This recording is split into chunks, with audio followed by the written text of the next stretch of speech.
then we got a chance here.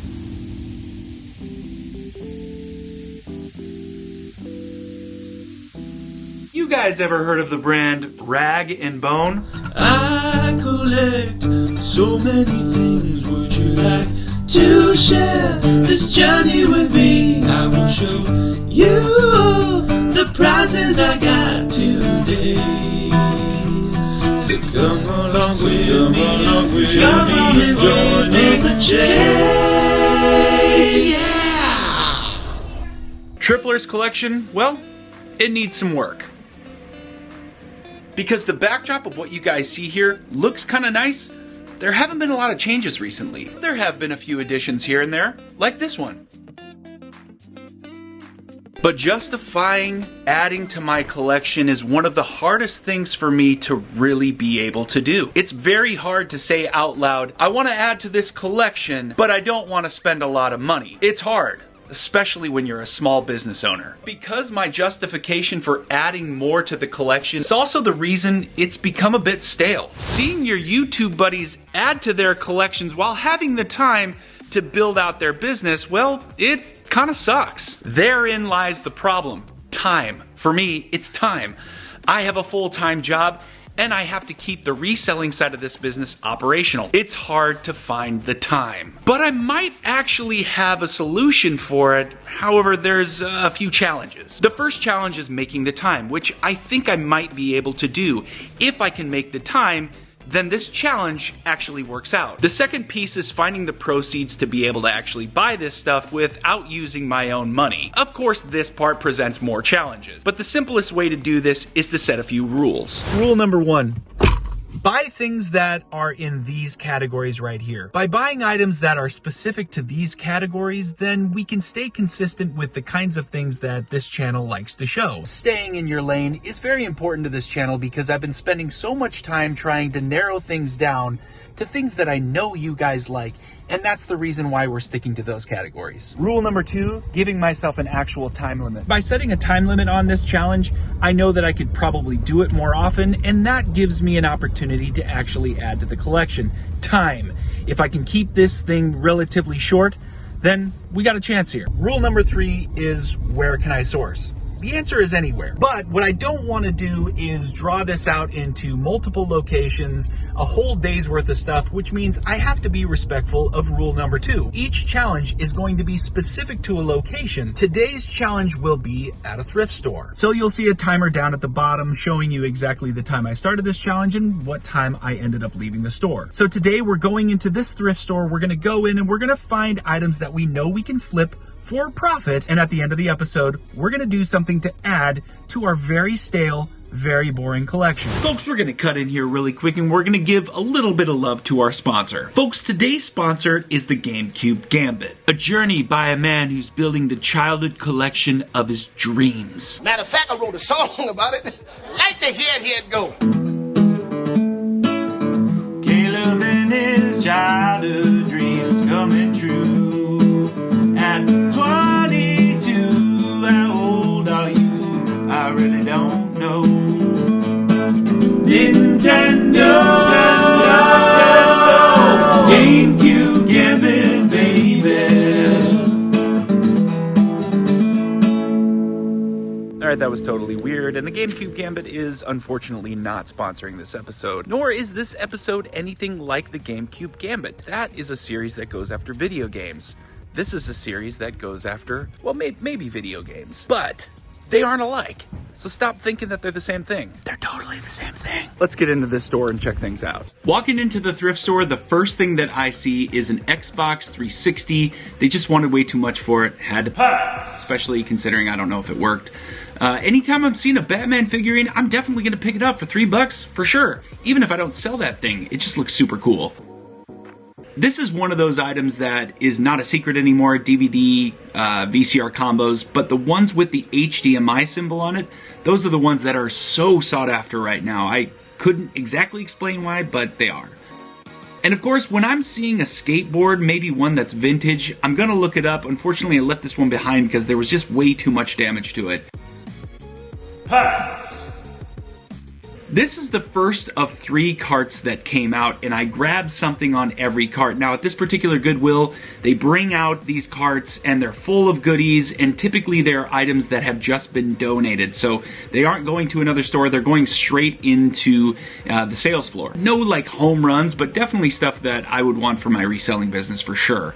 So I was happy to find not 1, not 2, but 3 carts that show up in a 15-minute period. This particular Goodwill also has a pretty decent shoe section. I love looking around it. I don't always find stuff, but then there are these brands that I've never heard of before that look kind of nice, but they actually are just total junk. And when I find a gem, I'm so excited because oftentimes, like I said, I don't even know the brand. The Halo Reach Strategy Guide, worthless.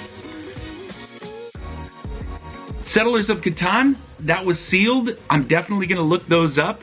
And if there's a decent sales comparable, I'm definitely going to pick it up. Now, I did come across some Wii games here, and it turns out 2 of them were brand new sealed. Both of them were copies of fitness-related games. They were effectively worthless. The sporting goods section at this Goodwill is also really good. I find random things there all the time. At the end of the day, I had a cart full of goodies, and yeah, I was really surprised. Totally happy. You can see the expression on my face. I'm good.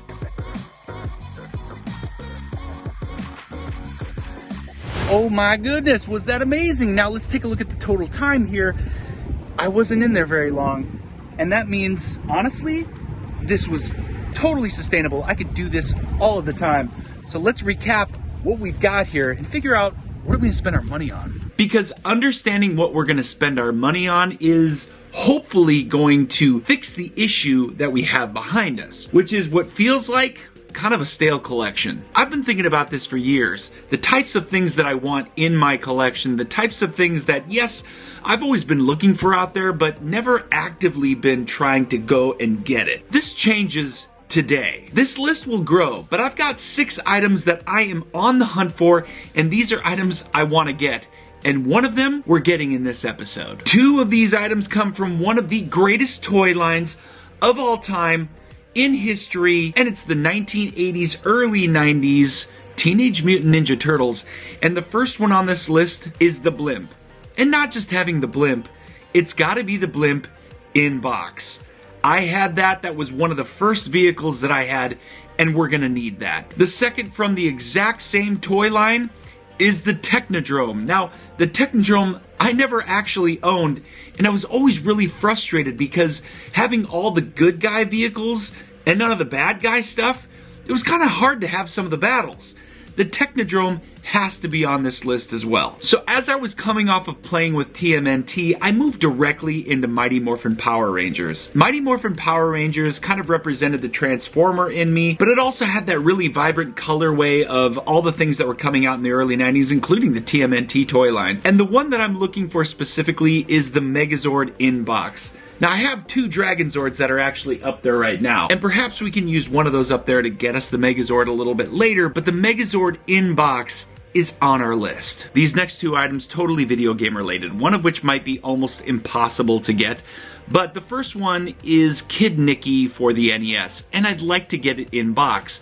Turns out that game is actually not cheap. It's relatively uncommon. And finding it in box, it's gonna be close to $200. That's probably the cheapest video game that I have on the list. The second one, I have a copy of, but it's not new. For the N64, GoldenEye, having it brand new. It's probably impossible. I saw some comps on eBay going for like $10,000 or $11,000, so that one might not be possible. However, I'm gonna keep it on the list for right now. The last one on the list is an NES top loader in box. And I've wanted that for so long. I've had a few, but none of them have come in box. And from what I can tell, finding it in box is not only hard, but it's almost impossible. It just turns out that many of them are in really, really bad shape. So I'm looking for an NES top loader, but one that's in box. That is the list we're working off of right now. Those are the items we're going for. However, since we haven't reviewed all of the items we picked up and we don't have a total yet of the value of what everything is worth, it's really hard for me right now to know what we can spend. So let's take a look at the value of all the items we picked up so we know how much money we can spend in terms of buying one of those items we want for the collection. So it's at this very moment where I'm looking at all the stuff that I have down here on the floor and I'm thinking to myself, how much money did I actually make? And we're just gonna guess really low at what the value of the item is. So that way when you're looking at it, yes, of course you can question it, but I'm not going to feel bad because the values of what I'm gonna put down here below are far below what anything else is on eBay. And I think it's a good gauge for us when we're going in and we're taking a look at all of the great items that I want to add to this beautiful collection. You probably noticed I picked up a lot of shoes. It was one of those kind of days. All the shoes seemed to be really, really nice, and I just kept buying more and more of them. I've never heard of this brand before, and that's going to be a common thread. 510 is the name of this company, and they have these really interesting water shoes. Given the fact that they are brand new and they've never been worn before, I thought, yeah, let's go ahead and buy them. And here's the second pair. Again, these are brand new. What are they worth?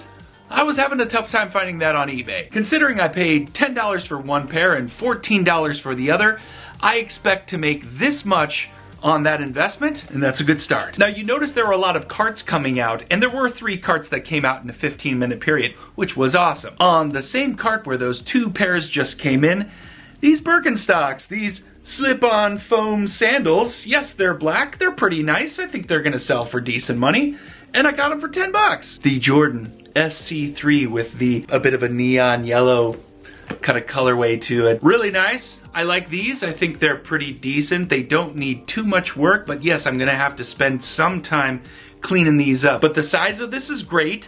It's a size 10, and we're gonna add this much to our total. Have you guys ever heard of the brand Rag & Bone?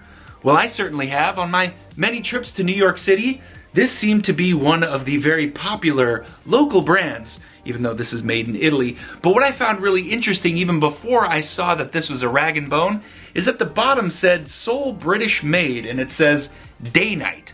I don't know anything about that, but I'm guessing, considering how nice these look, that this is going to be worth really good money, and they were priced at $10. That is serious profit. I did go ahead and pick this up. This won't be a part of the challenge, but since my son is so into Minecraft right now, this is going directly to him for his collection. A sealed copy of Settlers of Catan is never going to do you wrong, especially at $10. It's not going to be a big money maker, but there's definitely profit to be made on a game like this, especially if it's sealed. I don't have to count any pieces, and that's what I love about it. Motown 25. Thought this was pretty sweet. Looks almost brand new. It's not, but for $6, I think I can turn this into a $20, $25 bill. In the sporting world, I find all sorts of really interesting goodies, especially out here in Southern California. If these are what I think they are, they're either knee pads for a dirt biker or for motocross. And I'm not sure which one, but I certainly know they are for some kind of two-wheeled device. I got these for 10 bucks, and I think that this amount of money right here makes it totally worth having gotten these. Nope, nope, nope, nope, nope, nope, nope, nope, nope, nope, nope, nope, nope, nope. And the very best item of them all was this Panasonic DVD VCR recorder. But what's so great about this is the word HDMI that you will see on the front of this. Because of that little thing that I paid 12 bucks for, and there's also a remote downstairs, I also tested it and it actually does work, and I paid 11 for it. So the profit, yeah, it's right here. That is crazy. This episode needs to have instant gratification, which means we're gonna be buying the item for the collection right now. Now in the background, what you didn't see is this actually took me a long time to find. It's been days since the filming of everything that you guys have seen, and I went into a few game stores, but they didn't have anything, so it really wasn't worth filming. But what I did find on Mercari, I swooped in and I picked that bad boy up for $495. It fell within our budget, and at the end of the day, this thing looks pristine. So let's go ahead and take a look at this thing because it was way better than I was expecting. So check this out. The NES Top Loader! The first thing I noticed when I got this in my hands is how small it is. This thing is tiny. When the box showed up, I was thinking it was a scam because I was thinking to myself, there's no way this thing could be that small. The side and on the back, Usually I see this thing kind of torn off, and the serial number on this matches the serial number on the console. So let's open it up and see how gorgeous this looks. So the guy messaged me and told me that he didn't even think the controller had ever been used. And taking a look at it, it does look absolutely pristine. I see one mark here, one mark right here on the styrofoam, which you can kind of see. It's very minimal. That's the only negative that I saw on the console itself. And on the top, it just looks so crispy. I gotta wipe that off. I guess I gotta wipe that off. Maybe it's not crispy, but it's beautiful. I don't even think this ever came out of here. But we're gonna take it out. Look at that.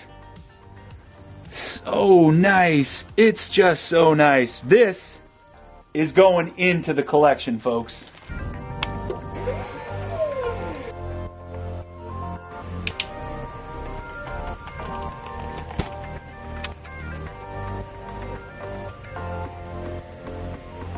Well, folks, that was today's episode. The NES Top Loader is on the shelf. It is looking absolutely gorgeous right there. And we're gonna pepper this entire backdrop with all sorts of goodies. And of course you saw the first 6 on the list, but there will inevitably be more. Of course, if you've made it this far, make sure that you comment that this is definitely a derivative of the GameCube Gambit or the $10 game collection or various others that have come before that. Hopefully many of you will just enjoy the series and not be caught up on the fact that I'm trying to steal other people's ideas. And for those of you who enjoyed today's content and are wondering what this series is called, welcome to Stale to Grail.